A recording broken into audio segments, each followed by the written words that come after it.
Ontem tivemos o debate. Ufa! Primeiro debate do segundo turno aqui na Band, para a Prefeitura de São Paulo. A gente teve debates em outras 12 praças. Muito interessante. O debate da Band aqui de São Paulo eu mediei. E eu gostaria de dizer o seguinte, finalmente tivemos um debate. Finalmente tivemos uma discussão de propostas. Finalmente a gente teve o melhor Guilherme Boulos contra o melhor Ricardo Nunes. Ah, mas o Boulos foi melhor. Ah, mas o Nunes foi melhor. O que você acha do debate? É só você que pode opinar. Mas o fato é, você via uma discussão que tinha conteúdo. Tinha conteúdo o tempo inteiro? Não. A taxa de conteúdo é altíssima? Não. Não é também o que seria até muito chato imaginar, né? Que um pega um livrinho e diz: eu gostaria agora de desafiá-lo a comentar o programa, o meu capítulo terceiro do meu programa, em que falo sobre a gestão dos bueiros da cidade. Eu vou fazer assim, como é que o senhor pensa em fazer? Seria muito chato. Até porque é preciso que a gente tenha clareza que prefeitura, governo estadual ou presidência da República não é um cargo técnico, não é uma função para uma prova de títulos, é uma liderança. Então, é um gestor. Ele tem que ter também, além da capacidade de gerenciar a cidade, ele tem que ter a capacidade de fazer com que as outras pessoas sonhem, ele tem que ter a capacidade de convencer o legislativo municipal, estadual, federal, a viajar na viagem dele, ele tem que conseguir aprovar as medidas. Às vezes você pode ter uma medida extraordinária, inteligentíssima, maravilhosa, mas não tem como aprovar, né?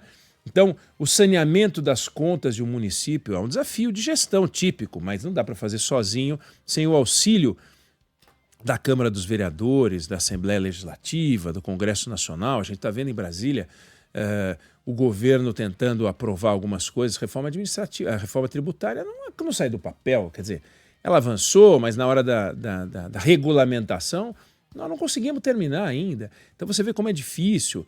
Uma cidade tem um plano diretor, para onde vai a cidade, né? Para onde ela vai crescer, quais são os bairros que vão se modificar, eu vou permitir prédio aqui, eu vou permitir que ali permaneça só uma zona de casas. Como é que é a integração do transporte com o emprego? A gente vê muito os candidatos falando que vão levar o emprego para onde as pessoas moram. Acho eu, pessoalmente, isso uma fantasia e quase que uma enganação. Mas a gente viu isso muito no primeiro turno, né? Vou gerar empregos nos bairros e tal e qual. As pessoas, o empreendedor, o empresário, ele gera emprego onde é mais conveniente para ele.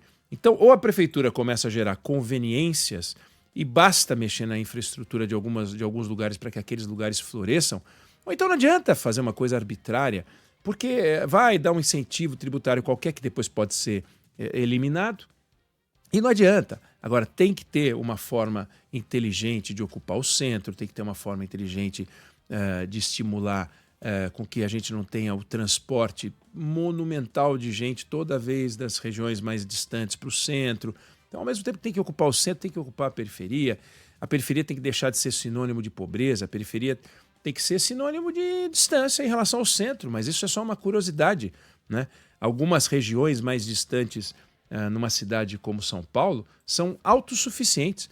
Tem gente que mora em algumas regiões em São Paulo e não sabe o que é ir ao centro, Débora. Eu sou do tempo em que o meu avô dizia: estou indo para a cidade, estou indo para a cidade. Quer alguma coisa? Ir para a cidade, porque... E eu não morava a 20 quilômetros do centro de São Paulo.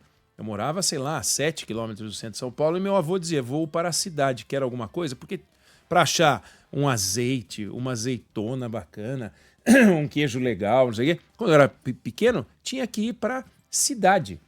Eu já contei aqui, o meu pai, a primeira vez que comeu comida japonesa, ele foi almoçar ou jantar com um colega de trabalho dele que falou: olha, eu fui até a Liberdade e comi uma comida japonesa. E eu falei: como é que é a comida japonesa? Né? Nós somos 4 irmãos, todos maravilhados, porque ele começou a descrever o sashimi.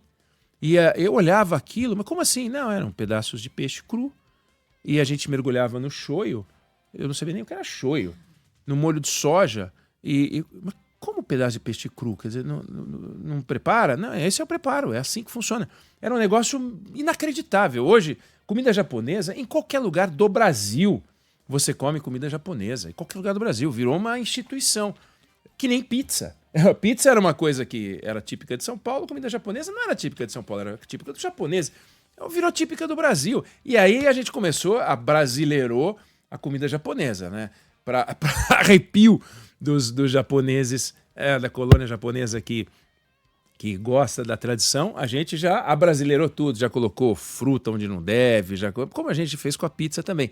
Mas isso tudo é evolução de uma cidade e um prefeito que vai entrar, né, o prefeito de uma cidade como São Paulo, multicultural, tem que ter um olhar para tudo isso. Então, a gente viu ontem uma discussão de 2 candidatos e a gente viu o seguinte, todas as agressões, todas as violências, tudo aquilo que a gente viu no primeiro turno, vamos combinar, foram cenas protagonizadas por personagens que não eram da política. A gente não viu nenhum personagem da política fazer o que se viu no primeiro turno da eleição de São Paulo. E os 2 personagens que representam a política clássica estavam representados no debate de ontem, se atacaram, foram duros um com o outro, mas foram civilizados. E o momento mais divertido, para quem não assistiu vale a pena rever, o momento mais divertido foi o momento em que o Boulos se aproxima tanto do Nunes, na regra estava escrito o seguinte, não é permitido gestos, nem reações que possam atrapalhar o raciocínio do outro. Subjetivo. O meu papel ali era ficar observando para ver se o candidato, no caso o Nunes, reclamava. Olha, eu queria te pedir, por favor, o Boulos está colado em mim, está me incomodando. Mas isso não aconteceu. E o Nunes foi se aproximando, o Boulos foi se aproximando. Logo no começo, o Boulos já saiu do púlpito e começou a chegar mais perto do Nunes. Eu não sei o que ele imaginou, mas provavelmente ele imaginou que talvez outro pudesse reagir e tal.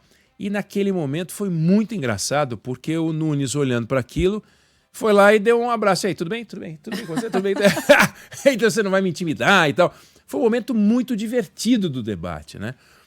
Para quem, obviamente, não viveu os bastidores, eu vi os bastidores, por incrível que pareça, um assessor do Nunes se aproxima de mim no intervalo para dizer assim, você deveria ter proibido que o Boulos se aproximasse do Nunes. Eu disse, como assim? Vai falar com o seu candidato, viveu um momento bom e não reclamou de nada, né? Como assim? Eu vou agora dizer, o senhor está fazendo uma coisa que, na minha opinião, incomoda o outro candidato. Imagina se eu falo um negócio desse, mas assessor, você sabe como é, né? Olha as coisas de um ângulo muito amalucado. Mas os candidatos estavam à vontade. Aí, quando você ouve as análises, né, você vê assim, o candidato tal não tinha resposta para aquela pergunta. Sim, ele não tinha resposta para aquela pergunta. O que ele vai fazer? Ele não tem resposta para aquela pergunta? Vai criar uma resposta? Mas ele saiu pela tangente. Bom, mas você queria que ele fosse o quê? Que ele admitisse, então, todas as candidaturas têm suas fragilidades, né? A rede de apoios. Vocês querem coisa mais maluca do que imaginar que o Alckmin é vice do Lula? Pelas coisas que o Alckmin falou do Lula, ele é vice do Lula. Então, a política prevê esses movimentos para lá e para cá que só os políticos sabem entender. Certa vez, o ex-ministro de Lula, José Dirceu, estava num jantar com a jornalista Daniela Pinheiro, da revista Piauí, e dando uma entrevista para ela. Isso está num perfil que ela fez a respeito dele. E ele estava falando. À altura tantas, um sujeito vem por trás, cutuca o ombro do Zé Dirceu. Imagina você, Débora, você, Fábio, você que está nos ouvindo agora, alguém cutuca o seu ombro e não é teu amigo. Fala, Débora, meu amor, quanto tempo que eu não te vejo? Não, cutuca o teu ombro e é alguém que começa a falar, você e começa a te xingar. Qualquer pessoa, não vou dizer normal, qualquer pessoa que não é feita desse material genético de que são feitos os políticos, tem uma reação um pouco mais humana do que a que ele teve. Ele virou. E o sujeito esculhambou, xingou. Quando terminou de xingar, ele virou e continuou a conversar. E continuou a dar entrevista como se nada tivesse acontecido. Os políticos agem assim. boa parte dos políticos age assim. Assim, quando eu estou te atacando, não é contra você que eu estou agindo. Eu estou agindo contra a figura política que você representa, eu represento um papel, e nós estamos aqui vivendo um grande teatro, que é o teatro do jogo político, onde eu represento um conjunto de forças e você o outro, e eu tenho que te vencer. E isso é muito curioso, deu para ver isso ontem no debate. E eu fui vamos dizer assim, uma testemunha, um telespectador privilegiado. E debate em que, assim como o jogo de futebol, que o árbitro não aparece, é o melhor jogo que tem. Ontem foi o que aconteceu. Eu não tive que ficar falando seu tempo, candidato, seu tempo esgotou, candidato, direito de resposta. Teve um pedido de direito de resposta, que é uma coisa inacreditável. E obviamente, algumas reportagens hoje falam da interferência da plateia, né?